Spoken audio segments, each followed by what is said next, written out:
우리는 자본주의 시장체제 아래에 살고 있습니다. 자본주의, 돈으로 움직이고 돈이 지배하는 금융이 전 시스템을 장악하고 있는 것을 이야기합니다. 이 자본주의에서 가장 무서운 단어가 있습니다. 무엇일까요? bankrun, 은행이 파산하는 것입니다. 실제로 이런 사례들은 자본주의 시스템이 발현된 이후로 가장 두려운 단어로 등장했습니다. 은행이 파산한다, 상상조차 할 수 없던 일들이 현실에서 일어나고 있습니다. 영화 국가부도의 날 보셨나요? 실제로 우리나라가 이러한 일들을 겪어왔습니다. 은행이 파산하고 모두가 은행에 뛰어가서 내가 맡긴 돈을 내놓으라고 달려드는 일이 실제로 있었습니다. 현재 모든 시장을 뜨겁게 달구고 있는 것은 바로 실리콘밸리 뱅크, 가장 파괴적인 이야기인 것 같습니다. 우리가 가장 관심을 가져야 될 이야기이기도 하죠. 왜 그럴까요? 이 실리콘밸리 뱅크의 파산으로 인해서 연준이 금리 인상을 포기하고 있기 때문입니다. 골드만삭스의 경우에는 SVB 사태 때문에 3월 금리가 동결될 것으로 전망하고 있고요. 현재 3월 23일 앞두고 전주와 전날의 변화를 살펴보니까 거의 4.5, 4.75를 향해서 달려가고 있습니다. 엄청나게 변동이 큽니다. 이렇게 순식간에 목표 금리 가능성이 뒤집히고 있군요. 오늘 속보에서는 시그니처 은행도 폐쇄되고 있다 이야기가 나오고 있습니다. 실리콘밸리뱅크가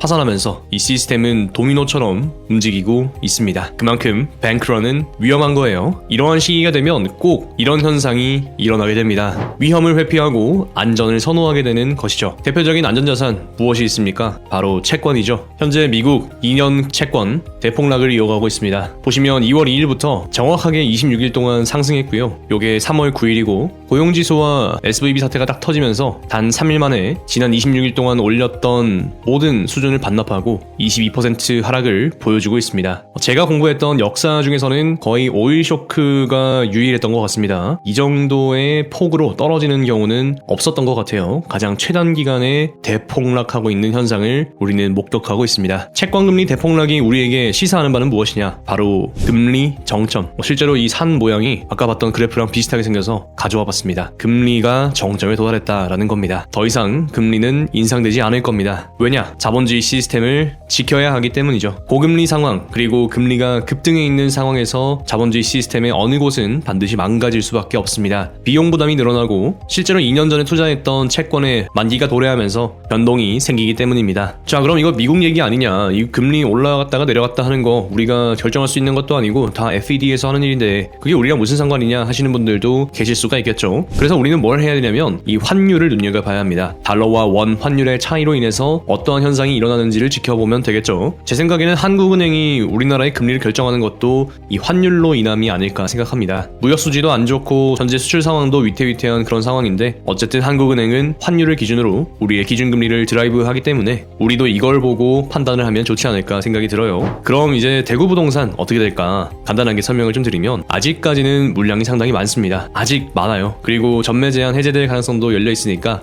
이렇게 됐을 경우에는 사실 우리가 선호하는 입지가 아닌 외곽지들은 타격을 입을 가능성도 있겠죠. 거시적으로는 분명 그럴 겁니다. 그런데 문제는 이겁니다. 내가 살고 싶은 곳, 우리가 살고 싶은 곳, 내 친구가 살고 싶어하는 곳, 그런 곳들은 물량이 없다. 이게 중요합니다. 선호되는 입지, 핵심지, 중심지 이런 곳들은 물량이 제한되어 있습니다. 다른 곳처럼 외곽지처럼 물량이 쏟아져 있는 상태도 아니고 전매 제한의 역량이 물론 있겠지만 그건 2020년 고분양가 시기를 지나오면서 매매가와 분양가에 큰 차이가 있던 단지들이 해당되는 것일 것이고 정말 내가 당장 이곳에서 살아야 한다라고 한다면 결정을 잘 하셔야 될 것 같습니다. 현재 대구의 아파트 3년 거래량입니다. 빙하기를 지나서 11월 이후에 고개를 살짝씩 들고 있습니다. 현재 거래량 수준이 드디어 2022년에 저점 수준들을 넘어서고 있는 순간이고요. 얼어붙었던 땅이 슬슬 녹고 변동이 생기고 있다 생각합니다. 물론 거래량이 는다고 해서 반드시 가격이 올라가는 건 아니지만 상대적으로 수요자들이 움직일 준비가 되어 있다라고 하는 것도 역으로 해석해 볼 수가 있겠죠. 어쨌든 매매지수 자체는 굉장히 대폭 크게 하락해 있는 상황이고 웬만한 입지는 30% 하락 그냥 했습니다. 그래서 이럴 때일수록 더욱더 옥석을 잘 가려야 한다 생각하고 결국 귀결되는 단어는 입지 대비 가격. 제가 가장 좋아하는 단어고 여러분이 이 단어를 다시 한 번 더 생각해 보시면서 정말 내가 살고 싶은 그곳에 어떻게 접근을 하면 좋을까 생각해 보셨으면 좋겠습니다. 아직까지도 분명 여러분의 주위에서는 더 떨어질 건데 왜 사냐, 그리고 경제 위기 아니냐, 이런데도 해야 되냐 뜯어 말리는 분들도 있을 수 있고요. 지금 보니까 매수자 쪽에서 계약금 포기하는 사례도 많이 나오고 매도자 쪽에서 배액 배상하는 사례도 나오고 있습니다. 이 말인즉슨 두 수요층의 심리가 굉장히 불안하고 향후 미래에 대해서 서로가 예측 예측하는 바가 좀 다르다라는 것일 텐데 현장에서는 그런 이야기들이 들리고 있다. 여러분들도 방송 들어보시고 한번 생각해보시면 좋겠습니다. 저는 한결같이 이 단어를 사용합니다. 정주권의 가치. 여러분이 대구광역시에 거주하는 것, 사실 시, 군, 면, 읍 단위에서는 상상하지도 못할 인프라를 누리고 살고 있는 겁니다. 특히나 경북 같은 경우에는 인구가 소멸될 예정이 있는 지역들도 있죠. 위험한 공간들이 충분히 있는데 그럼에도 불구하고 우리가 광역시 인프라를 누리면서 산다라고 하는 건 우리가 이미 충분한 정주권을 값싸게 누리고 있기 때문에 사실 그것을 상대적으로 평가절하하는 것은 아닐까 생각해보게 됩니다. 저는 도시가 좋습니다.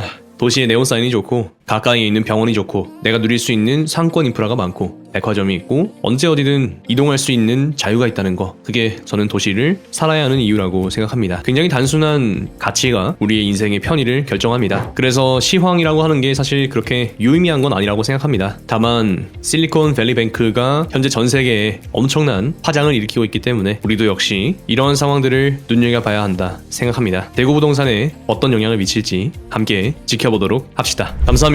영상이 도움이 되셨다면 좋아요, 댓글, 구독, 알람 설정 잊지 말고 부탁드립니다. 오늘 하루도 여러분에게 행복과 행운이 가득하시길 진심으로 기원합니다.